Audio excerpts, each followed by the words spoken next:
Olá, eu sou Yanara, estamos em mais um videocast do Viver Bem e hoje estamos com a nossa médica cooperada, gastroenterologista, a doutora Mayara Mendes. Seja bem-vinda, doutora. Boa tarde, tudo bem, Yanara? Muito obrigada pelo convite. Estar aqui é sempre um prazer. E vamos conversar um pouquinho sobre a saúde digestiva e algumas coisas que é importante a gente pontuar, principalmente nesse mês, né? Da Conscientização Mundial das Doenças Inflamatórias Intestinais. E o que seria, doutora, essas doenças?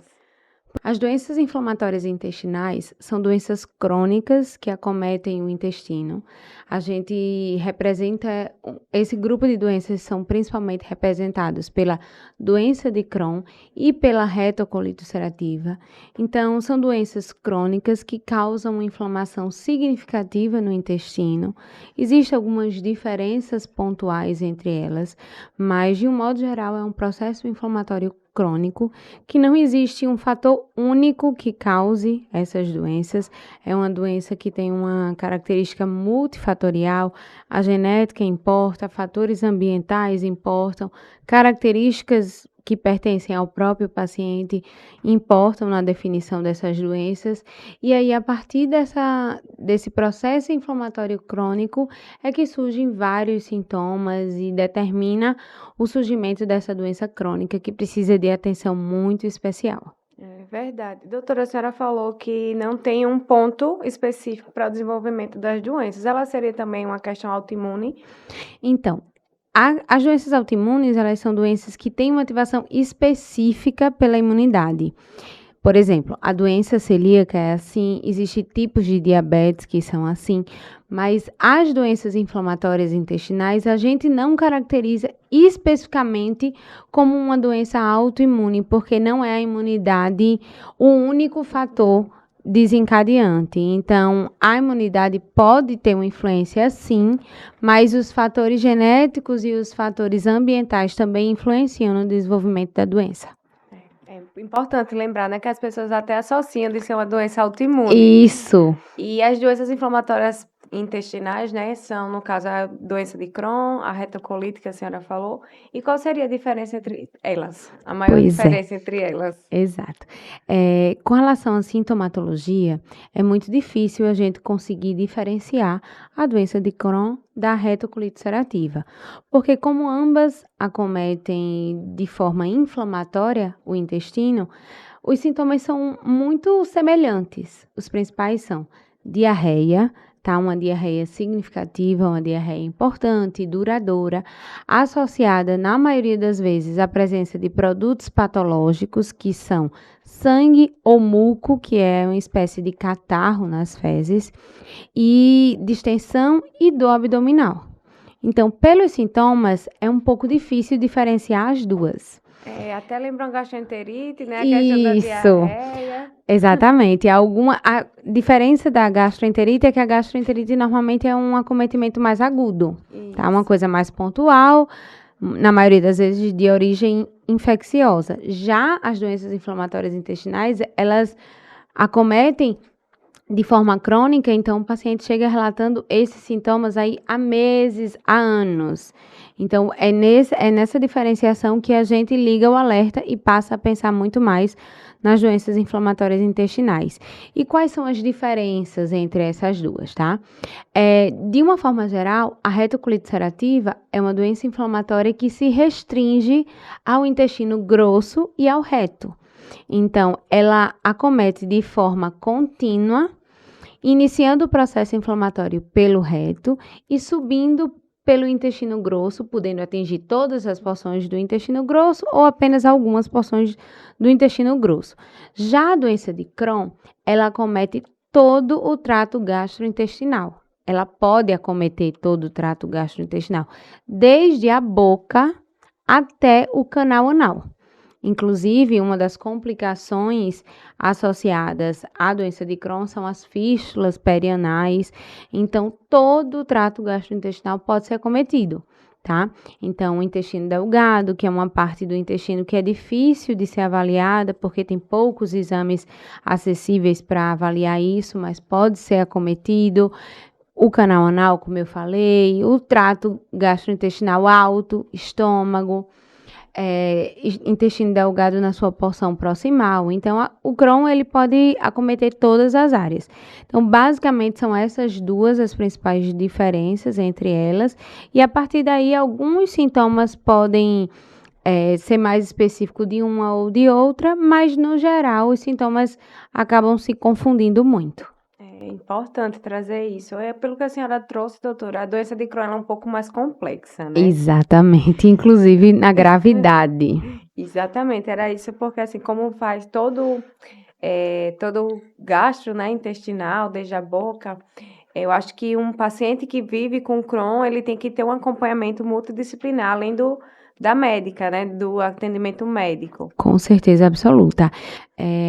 A doença de Crohn, ela é uma doença que ela é muito incapacitante, tá? Ela é uma doença que leva a uma má absorção de nutrientes muito significativa. Então, o paciente evolui, além da diarreia, além da dor abdominal, ele evolui com uma perda de peso importante, com uma deficiência nutricional significativa. Então, a qualidade de vida, ela é muito abalada.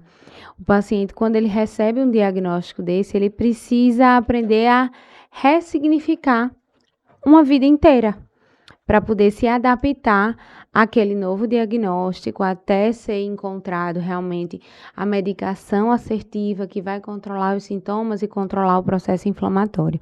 Então, uma andorinha só não faz verão na doença inflamatória intestinal.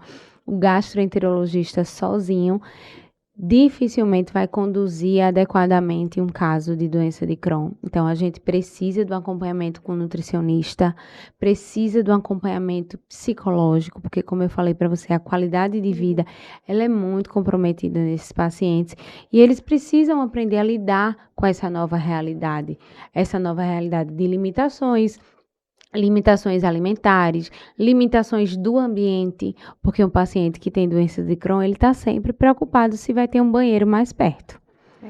Então, realmente, como você pontuou, a equipe multidisciplinar é indispensável no acompanhamento das doenças inflamatórias intestinais, principalmente da doença de Crohn. Os dois, né? Mas eu acredito que a doença de Crohn realmente ela é mais delicado. Exatamente. Né? O paciente precisa ter realmente esse olhar holístico a Exatamente. ele, né? Doutora, e a respeito do tratamento? São parecidos? É só comprimido? Existem algumas medicações que podem trazer uma melhor qualidade de vida para o paciente, como imunobiológico? Como é que funciona esse tratamento dessas doenças? Pois dificilmente hoje em dia a gente consegue fazer um tratamento da doença inflamatória intestinal apenas com comprimidos. Existem alguns casos que sim, mas na maioria dos casos que o diagnóstico já é feito numa fase mais tardia, porque muitas vezes o paciente tem diarreia há tanto tempo que aquilo para ele já é normal. Então, ele retarda procurar um atendimento médico no médico especialista. Muitas vezes ele vai na emergência quando a diarreia piora. Na emergência, o intuito do atendimento, do pronto atendimento é sanar aquilo ali de forma emergencial, mas para fazer uma investigação mais aprofundada tem que ser um médico especialista. E muitas vezes o início dessa procura ele é retardado. E aí a doença acaba sendo já diagnosticada numa fase um pouco mais avançada. Isso faz com que comprometa muito o tratamento, e aí o tratamento a gente sempre precisa começar com drogas um pouco mais avançadas, que seriam os biológicos, tá? Cada vez mais os últimos estudos vêm mostrando que a gente talvez precise olhar com mais carinho para o início dos biológicos como primeira escolha, tá?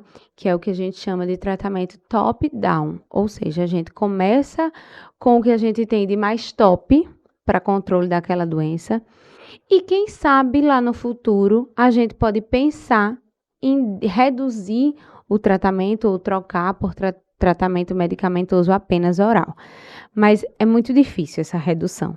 Mas esse início com o melhor tratamento, com o tratamento mais eficaz, isso sim tem se mostrado cada vez mais estabelecido, e isso mostra uma melhora substancial na qualidade de vida do paciente. Porque a gente sabe que as doenças inflamatórias intestinais, elas costumam evoluir para complicações muito significativas.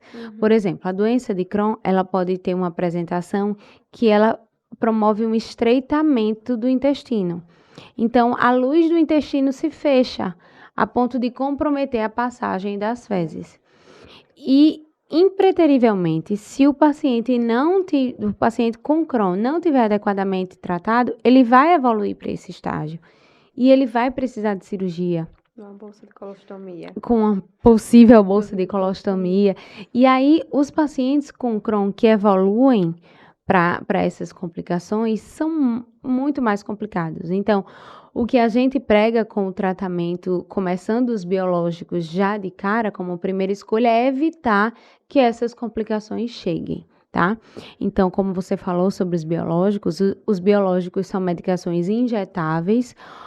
Tem apresentações intramuscular e apresentações intravenosas. Existem hoje, graças a Deus, uma ampla gama de imunobiológicos, a grande maioria deles já incorporados no rol da ANS. Então, isso é muito importante. Isso foi um fator modificador do curso da doença de Crohn, principalmente. E hoje, sem dúvida, é a principal linha de tratamento, sim. Então, até nesse ponto de vista, a psicoterapia atua de forma bem significativa, porque convencer o paciente, fazer ele entender da necessidade e da importância dele, por exemplo, falando do infliximab, que é uma das possibilidades terapêuticas, que ele vai ter que procurar uma unidade de saúde pelo menos a cada 2 meses, para realizar a infusão de uma medicação. Naquele dia ele não vai trabalhar, então naquele dia ele não vai se sentir muito disposto. Quando fala de algo que precisa ser injetável, o paciente já cria um estigma naquele tratamento. Existe uma barreira, né? Exato, existe uma barreira. E aí a gente informando, orientando o paciente sobre o quanto essa medicação vai modificar o curso de evolução da doença, isso faz com que haja uma aceitação melhor do tratamento e uma melhor adesão ao tratamento. Hoje mesmo, eu fiz a colonoscopia de um paciente que ele chegou para mim e aí eu falei, você tem retocolite? Ele falou, tenho. Aí eu disse, há quanto tempo? Ele disse, há 5 anos. Eu disse, você está tratando com o quê? Ele disse, não, eu não estou tratando. Porque há 5 anos eu fui no médico, ele disse que eu tinha, ele passou o remédio, eu tomei, mas a minha diarreia melhorou e aí eu decidi suspender. Ah, meu Deus. Então, assim, aí vai a questão da relação médico-paciente, né? O quanto esse paciente precisa estar muito bem esclarecido da importância do tratamento continuado dessa doença e da gravidade da doença, caso o tratamento seja suspenso sem orientação médica, né? Então, é importante a gente acolher esse paciente que recebeu esse diagnóstico, explicar a ele da gravidade da doença, mas da possibilidade absoluta de controle com um tratamento adequado, mas da importância de não abandonar o tratamento. E nem tomar por conta própria. E nem tomar por conta própria, porque assim, não é porque o médico passou esse tratamento que você ficou sem diarreia, que você não vai voltar mais. E pode até mudar, né, doutor? O Exatamente. Assim, o inicial o sintoma foi esse, aí tá interligado a essa droga, a esse fármaco. Exato. E aí a continuidade vai ser outra medicação, né? Sim, até porque, por exemplo, as doenças inflamatórias intestinais, elas podem ter apresentações extraintestinais.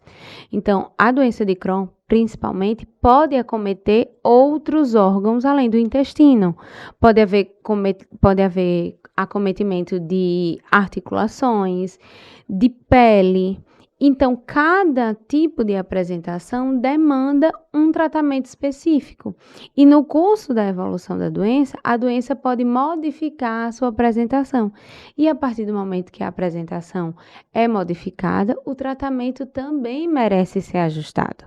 Então, é uma doença são doenças que realmente precisam de tratamento continuado. Não adianta você ir no médico, receber o diagnóstico, receber o tratamento e achar que você não precisa mais voltar e que você vai ficar tomando aquele remédio naquela dose para o resto da vida e que isso vai ser suficiente para controlar a doença. E até, eu vou até fazer um comparativo. Se o paciente hipertenso, né, acha que não vai nunca modificar a medicação da hipertensão. Exato. Só foi um estresse, aumentou a pressão, aí toma uma medicação no pronto atendimento, né? E eu acho importante a gente trazer aqui, quebrar um tabu. Eu acho que existe também um tabu muito importante, assim, das pessoas não falarem das suas fezes. Sim. Né? Tem um tabu muito grande de falar do cocô, vamos dizer assim, É, né? exatamente. E eu acho assim, que a Super. gente precisa estar atento, porque assim, o cocô, as fezes, ele é um fator de mostrar como é que tá a nossa saúde intestinal. Exatamente. Eu fico muito pasma quando eu chego para o paciente. Mas como é as suas fezes? Doutora, eu não sei, eu não olho, mas tem que olhar. Exatamente. Sabe, a eliminação das fezes representa muito sobre a nossa saúde intestinal. Então, se as suas fezes são bem formadas, se elas são em formato de banana ou se elas são em formatos de bolinhas, isso diz muita coisa. Inclusive, existe uma escala fotográfica para isso, que é a chamada escala de Bristol. Inclusive, a gente usa o Google para tantas coisas, né? Quem tiver interesse pode ir no Google, pode procurar sobre essa classificação e tentar categorizar as suas eliminações fecais, porque isso pode estar dizendo muito sobre a sua saúde intestinal.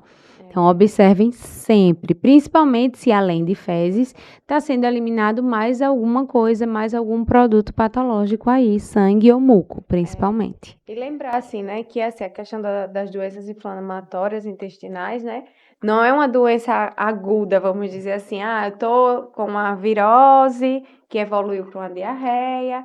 Não é isso, né, doutora? Existe um tempo, assim, que é considerado uma diarreia crônica, mas assim, quantas semanas, meses, assim, a senhora falou de meses e anos, mas assim, existe um que o paciente precisa, aqui tem alguma coisa a mais de uma gastroenterite. A partir de 30 dias de apresentação, nós já consideramos como diarreia crônica, certo? Uma diarreia persistente.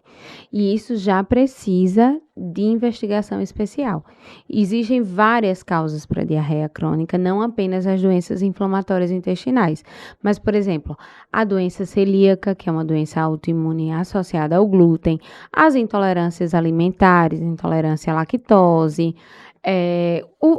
as alterações da flora intestinal, que são as disbioses, tudo isso pode ser causa de diarreia crônica. Então, se o seu hábito intestinal modificou e isso está se mantendo de forma persistente, procure um especialista, procure um gastroenterologista, porque tem algo aí que precisa ser investigado e tratado. A gente tem que dar uma atenção muito importante, né, no nosso sistema digestivo, que hoje ele é considerado nosso segundo cérebro, Exatamente, né? pois tem que é. realmente ter cuidado. Uma das coisas que mais se estuda, né, atualmente é sobre a nossa microbiota, né? Que já está em modificação de nome. A gente nem chama mais de microbiota, a gente já chama de microbioma, porque é realmente um sistema com inúmeras funções imunológicas, funções absortivas, funções digestivas, e tudo isso está no nosso intestino. Existem várias floras no nosso corpo. Na pele tem flora, na saúde íntima tem flora, mas a flora intestinal é a maior flora do nosso corpo. E ela tem um significado expressivo na nossa saúde como um todo. Na intestinal também, mas na saúde geral principalmente. Exatamente, porque assim, você tá com diarreia, você não vai ficar bem fisicamente. Exato. Quando você tá constipado também não vai ficar, já diz, eu tô empachada. Exatamente, a gente fala muito isso. Fica até assim, um nível assim da saúde emocional até mais abalado, né? Sim. Eu particularmente não vou mentir, se eu não for pro meu banheiro, eu fico. Já começa a ser algo assim, estranho. Ficar, assim, hoje tem alguma coisa errada, que eu não sou assim. E por falar, você citou muito bem, porque por falar nisso, existem algumas apresentações de doença inflamatória intestinal, principalmente da retocolite, que pode ser causa de prisão de ventre e não de diarreia. Então, se o hábito do intestino modifica, mesmo que não seja diarreia, precisa de atenção. porque pode significar um processo inflamatório numa porção específica do intestino, que esteja absorvendo muita água das fezes, fazendo com que as fezes fiquem muito mais ressecadas e o intestino muito mais preso. Então, não é apenas a diarreia. A diarreia é a principal forma de apresentação, mas pode haver constipação em alguns casos, sim. Então, aí fica ligado, hein? Quem não toma água e não come fibra, se essa constipação for por muito tempo, tem que Vamos investigar. observar. E você citou aí as duas principais coisas que a gente precisa manter na nossa alimentação de forma adequada para poder ter um bom funcionamento intestinal, né? Uma dieta rica em fibras e uma boa ingesta de água. Né? Essa de hábito alimentar, né? Ela é importantíssima para a nossa saúde como um todo, seja ela intestinal, saúde emocional, sistema cardiovascular, enfim, né? A gente vê que a nossa alimentação ela é interligada em tudo, né? E aí é importante a gente trazer essas mudanças de hábito, justamente porque a nossa própria cooperativa, enquanto Unimed, favorece essas mudanças de hábito através do Viver Bem, da medicina preventiva, do Núcleo de Atenção Integral à Saúde. Tá? A gente tem uma equipe multidisciplinar, nutrição, psicólogo, enfermeiro, e todos os nossos médicos cooperados, assim, que abraçam também esse estilo de vida que é importante a gente trazer. Que não é só, vamos dizer assim, uma roupagem que a sociedade quer colocar nas pessoas. Mas a gente tem que entender que sim, a mudança do estilo de vida é pensando numa longevidade, numa qualidade de vida melhor para o paciente. E que benefício, né? A cooperativa tem vários projetos que abraçam essa causa, porque cada vez mais a gente tem notado a importância de ter hábitos de vida saudáveis, de praticar exercício físico de forma continuada e frequente, não é de mas eu vou uma vez na semana. Quando eu trabalho demais. Eu escuto muito isso. Eu jogo bola. Pratica algum exercício físico. Dia de sábado eu tenho um racha com os meus amigos. Então, o que a gente preconiza como prática de exercício físico, que vai atuar de forma substancial na melhora da saúde e principalmente na prevenção de doenças cardiovasculares, é a prática de pelo menos 150 minutos de exercícios semanais. Isso, se a gente for dividir em 5 dias na semana, só dá meia horinha por dia, gente. Porque eu tenho a vida muito corrida. Porque eu tenho um filho pequeno.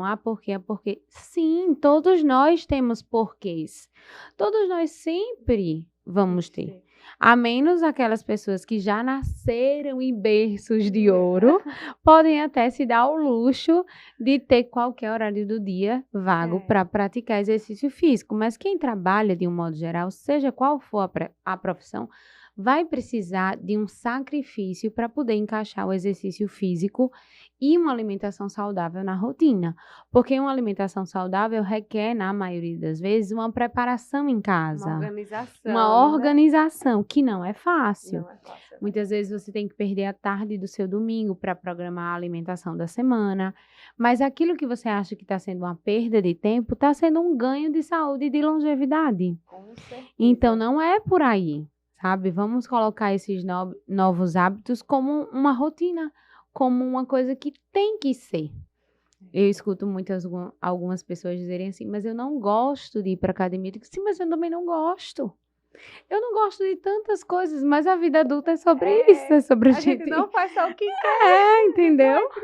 Porque nós não somos crianças. Eu também não gosto, eu não morro de amores por praticar exercício físico, mas já tem algum tempo que eu coloquei isso como propósito na minha vida e aí eu pratico hoje exercícios físicos diários. Mas eu não morro de amores, principalmente pelo horário que eu pratico exercício físico, que é às 5 e poucas, 6 da manhã. Então, assim, é o único horário que eu tenho. Eu poderia ir à noite? Poderia, mas todas as vezes que eu me propus a ir à noite, eu arrumei 1001 desculpas para não ir. Então, eu coloquei como propósito que ou eu perco, entre aspas, algumas horinhas de sono e vou de manhã, ou eu não vou. Então, o que eu acho... Já achei, hoje eu não acho mais. O que eu já achei que era perda de sono, hoje em dia eu vejo como melhora de qualidade de vida, porque a minha disposição é outra, o meu sono é outro, a minha qualidade alimentar melhorou por conta do exercício físico, porque quando você começa a ver melhorar a sua disposição, melhorar as suas atividades diárias, você começa a se estimular a comer um pouco melhor. Com certeza. A planejar a sua alimentação, modificar, se você tem alguém que prepara comida para você, orientar essa pessoa. Se é você que vai fazer isso no final de semana, que você faça isso de forma consciente. E assim a gente vai melhorando a cada dia. Eu também sou dessa turma das 5 da manhã. Eu acho começo a acordar às 4, né? É. Mas assim, hoje em dia eu também não fico sem atividade física, graças a Deus. Eu pratico atividade física todos os dias, de domingo a domingo. Não, e isso é muito incrível, porque a gente começa... É sofrido, gente. Não adianta ninguém As primeiras achar... 3 semanas. A menos aquela pessoa que já foi criada no esporte, que já faz aquilo rotineiramente desde criancinha. Mas aquela pessoa que vai começar, que vai dar o pontapé inicial, não adianta achar que vai começar sendo maravilhoso. Vai ser difícil, vai ser sofrido, mas depois, incrivelmente, se torna prazeroso. Prazeroso, é verdade. É muito prazeroso. Até mesmo porque a própria atividade física vai liberar as endorfinas, né, do nosso corpo. E isso dá uma sensação de bem-estar. Com certeza. Começar é difícil, mas quando a gente termina, nunca se arrepende de ter ido. É verdade. É verdade, isso é muito bom. E assim, não precisa ser necessariamente só academia, né? A gente sabe que é muito importante a questão da academia, por conta da musculação, do ganho de massa magra, Sim. que a gente vai envelhecer, todo mundo vai envelhecer, e a gente sabe que isso perde massa magra na melhor idade, a partir dos 60 anos, mas talvez a pessoa se encontre em outro esporte, numa natação, que faça 3 vezes na semana, Exato. no crossfit, numa aula de dança. Eu costumo dizer, o importante é se movimentar. Encontre aquilo que se adequa no seu gosto e na sua rotina, tá? Nem sempre vai ser o que você mais gosta, mas pelo menos que seja algo que você consiga encaixar bem na sua rotina. E aí, manda ver naquilo que dá para ser feito.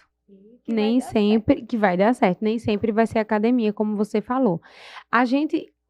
Os últimos estudos, isso vem se falando muito sobre a importância dos exercícios de força para o ganho de massa muscular, porque isso traz muito benefício de N formas. Trazendo para a doença inflamatória intestinal, principalmente na doença de Crohn, os pacientes passam por um processo de catabolismo muito significativo, um consumo. Muitos pacientes ficam muito emagrecidos e aí muitas vezes eles não se acham nem capazes de realizar a atividade física na fase inicial. Mas é aí você começar de forma devagar, de forma mais lenta e tentar colocar os exercícios de força, porque quanto melhor estiver a sua massa muscular, mais você vai conseguir reagir ao tratamento. Então, o exercício físico entra aí como um dos pilares do tratamento das doenças inflamatórias intestinais. Importantíssimo. Doutora, a senhora falou, a gente voltando para a saúde intestinal, eu lembrei da síndrome do intestino irritável. Isso. Agora, ela pode ser precursora de alguma doença inflamatória intestinal ou é uma questão mais que irrita o intestino por algum motivo, alguma alimentação, talvez mais apimentada, enfim? Então, na verdade, a síndrome do intestino irritável não tem um processo inflamatório intestinal propriamente dito. A síndrome do intestino irritável é uma doença funcional. O que é isso? A funcionalidade do intestino está alterada, principalmente relacionada com as alterações de saúde mental, mas não há uma alteração estrutural, não há uma inflamação da mucosa do intestino. Ele é um intestino irritável, como o nome já diz, ou seja, pouca coisa já é suficiente para alterar o hábito desse intestino, para evoluir ou com diarreia ou prisão de ventre, evoluir com a superprodução de gases. Poucas coisas já são suficientes para irritá-lo, mas não é um processo inflamatório propriamente dito. E aí, não sendo, a gente sabe que não existe uma diferença, não existe uma evolução para doenças orgânicas, como é no caso das doenças inflamatórias intestinais. A síndrome do intestino irritável, ela tem a ver com intolerâncias alimentares, ela tem a ver com outras questões relacionadas à alimentação, mas não evolui para doenças mais graves. Que bom. Que bom, né? Ô, doutora, existe também algum alimento que irrite mais a questão, não que irrite assim, mas que vai agredir mais o paciente que tenha Crohn, que tenha retocolite ulcerativa? Principalmente açúcares refinados e alimentos ultraprocessados. Tudo aquilo que entra no nosso organismo sem ter um caráter natural, que passou por um ultraprocessamento, por uma adição significativa de sais e açúcares para poder se manter aí nas prateleiras de supermercado por longos e longos meses. Tudo isso acaba sendo um fator agressor significativo na mucosa intestinal. Outra coisa que precisa ser evitado, ou pelo menos reduzido, é o consumo de carne vermelha, tá? Que a gente sempre orienta o paciente a manter uma dieta que a gente chama de dieta do Mediterrâneo, uma dieta mais rica em outras fontes de proteínas que não a carne vermelha. Mas eu acho que os produtos industrializados e ultraprocessados são a primeira linha de alimentos que eu oriento os meus pacientes a evitarem. E a gente sabe não só o paciente que tem a doença, né? A gente sabe o malefício que isso faz a longo prazo, né? Para o paciente, vamos dizer assim, rígido, que não tenha nenhuma patologia Exatamente. do intestino, né? Para qualquer pessoa, né? Imagine para quem tem o intestino ali acometido por um processo inflamatório significativo. Doutor, existe algum link, assim, a gente sabe que hoje em dia a gente tá vendo uma preocupação muito grande a respeito da obesidade, ela virou uma doença multifatorial, uma doença metabólica também, né? Existe algum link entre a obesidade e também as doenças inflamatórias intestinais? Então, a obesidade pode atuar como fator de risco e o sedentarismo para o desenvolvimento das doenças inflamatórias intestinais, assim como o tabagismo, assim como o consumo excessivo de álcool, tá? Pode haver essa predisposição, sim, certo? Então, hoje em dia, a obesidade por si só já é uma doença crônica e de tratamento muito difícil. Mas além dela, ela traz consigo uma ampla gama de outras doenças que podem se desenvolver por conta dessa obesidade e desse sedentarismo. Então, sim, pode haver uma correlação. Oh, meu Deus. Então, ó, vamos aí todo mundo mudar um hábito, fazer atividade física, melhorar a alimentação, tomar bastante água. Sim, né? Que eu não acho que isso, esquecer assim, da água. que é primordial para o ser humano, que Sim. busca realmente uma vida saudável, né? E aí traz todo esse contexto, assim, que a gente consegue elencar para essa saúde intestinal. Doutora, a gente trouxe a questão do tratamento, dos sintomas. Existe mais alguma coisa, assim, que seria importante a gente trazer dessa questão da doença de Crohn, da retocolite? Sim. As doenças inflamatórias intestinais, por causar uma inflamação continuada do intestino, elas infelizmente aumentam o risco de desenvolvimento de câncer de intestino. Então, os pacientes com doenças inflamatórias intestinais, eles não podem perder o acompanhamento médico, não só pela necessidade de ajuste do tratamento, mas pela necessidade de rastreamento estreito para o câncer de intestino, tá? O câncer de intestino tem acometido cada vez pacientes mais jovens, independente das doenças inflamatórias intestinais, mas os pacientes com a doença inflamatória, eles têm um risco acentuado de evoluir. E a gente sabe que quanto mais cedo o câncer de intestino for diagnosticado, maior a chance de tratamento, inclusive tratamento pela própria colonoscopia, sem precisar de cirurgia, e maior a chance de cura. Se a gente descobre nas fases iniciais, a chance de cura do câncer de intestino pode ser superior a 95%. Então, é uma chance de cura muito alta. A gente não pode perder esse time.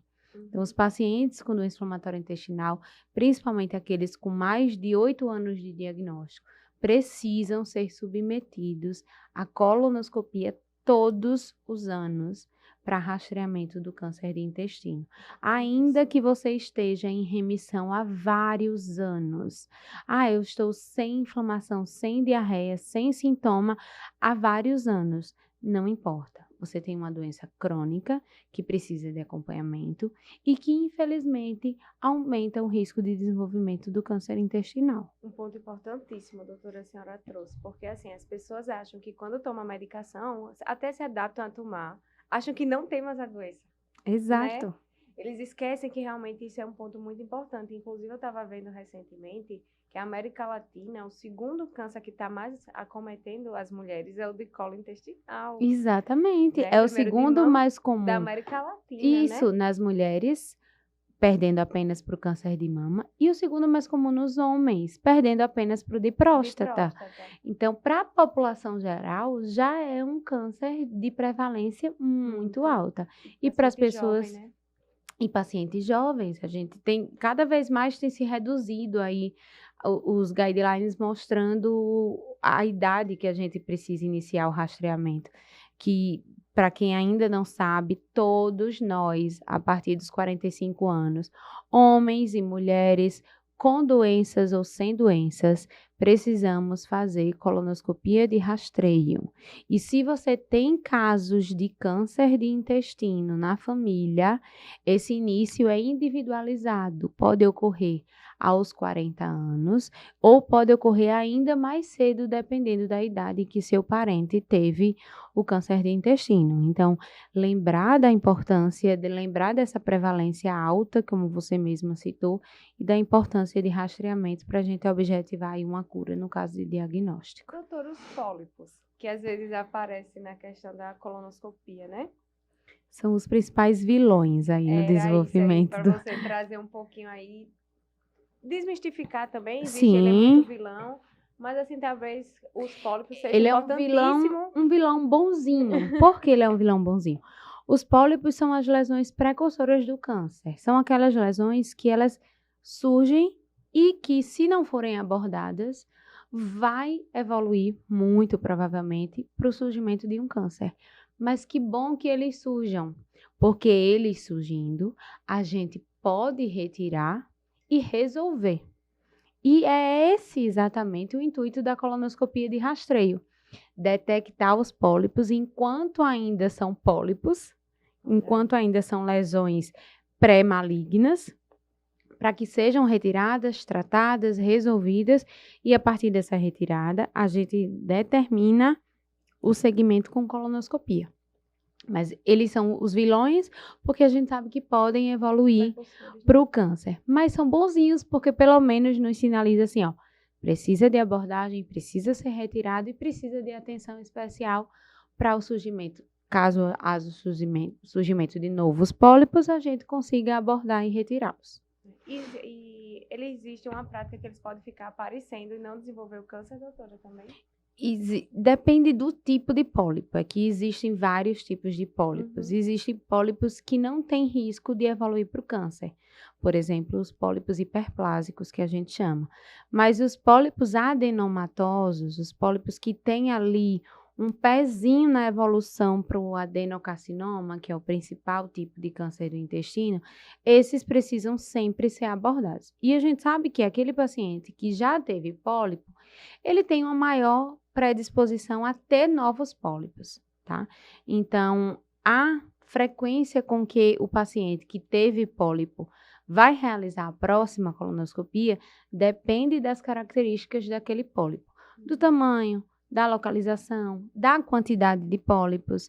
Então, na população geral, a colonoscopia deve ser realizada em média a cada 5 anos.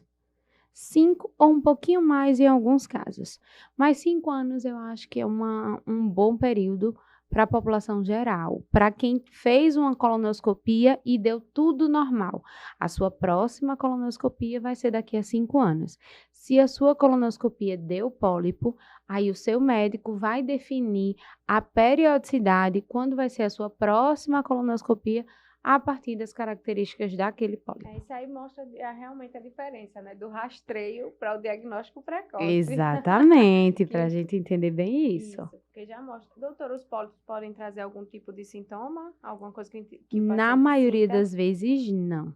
Na maioria das vezes, os pólipos são assintomáticos. Por isso, a importância de fazer o exame realmente para o rastreio, independente de sintomas. Mas, dependendo da localização e do tamanho, alguns pólipos podem causar sangramento.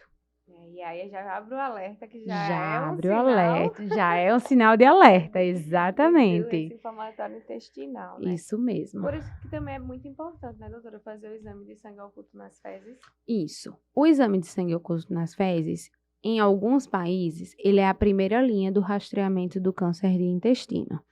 Como assim? A gente faria o sangue oculto nas fezes e, a partir daí, se vier positivo, a colonoscopia.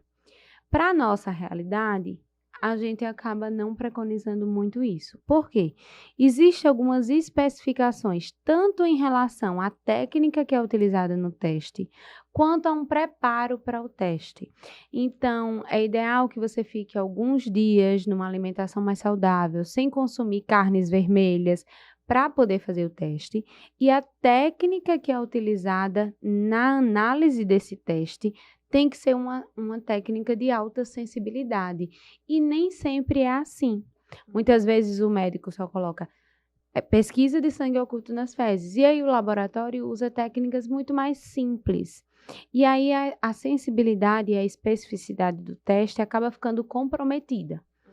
Muitas vezes o paciente vem, inclusive, com falso positivo, porque teve uma alimentação rica em carne vermelha, com uma grande quantidade de carne mal passada, e aí o teste vem positivo quando, na verdade, nem é tão preocupante assim.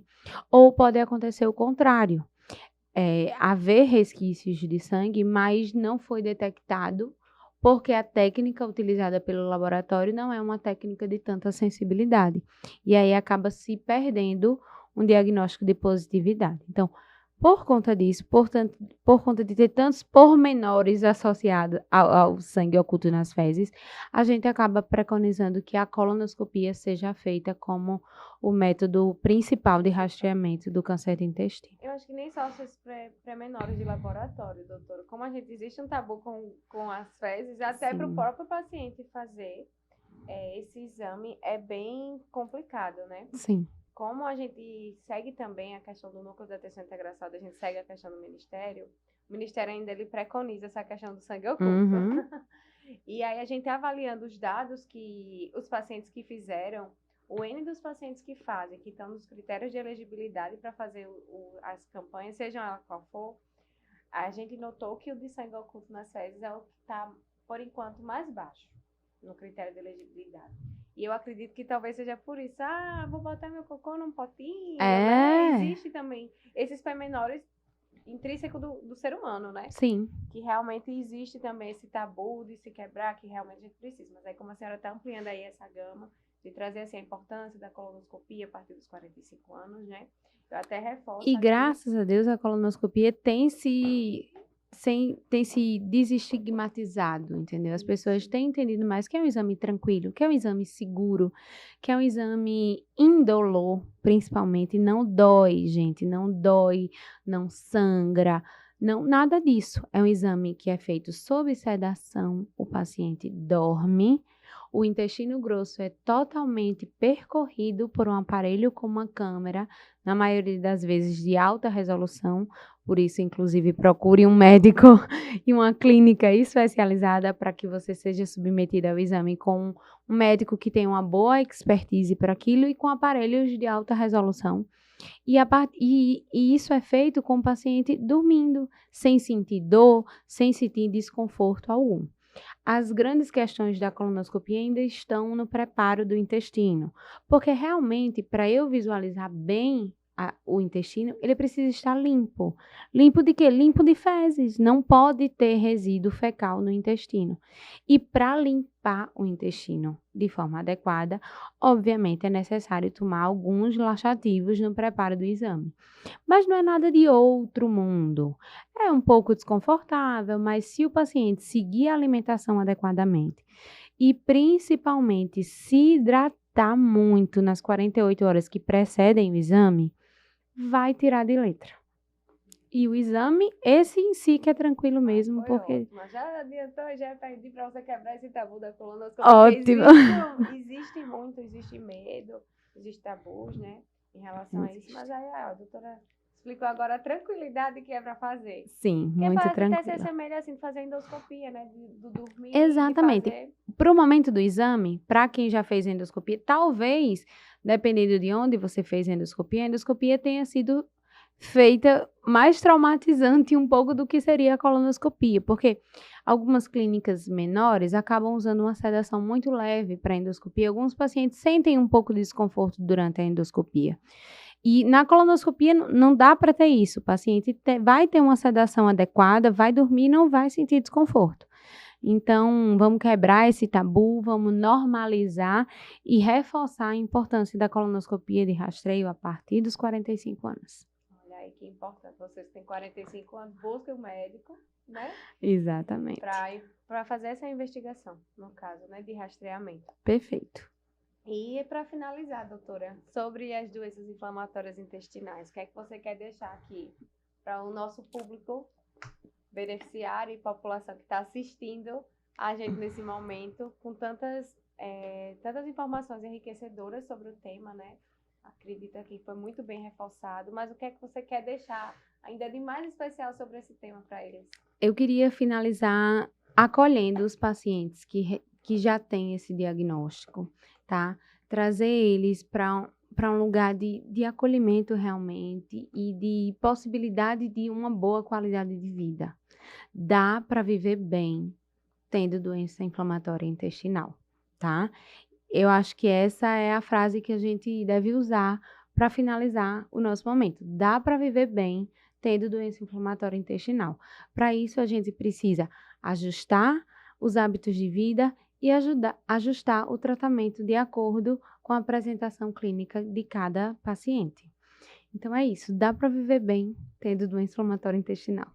Que bom, né? É. Então, obrigada a vocês que assistiram. Obrigada, doutora, por esse momento maravilhoso que você trouxe para a gente hoje. E até a próxima. Tchau, tchau. Obrigada.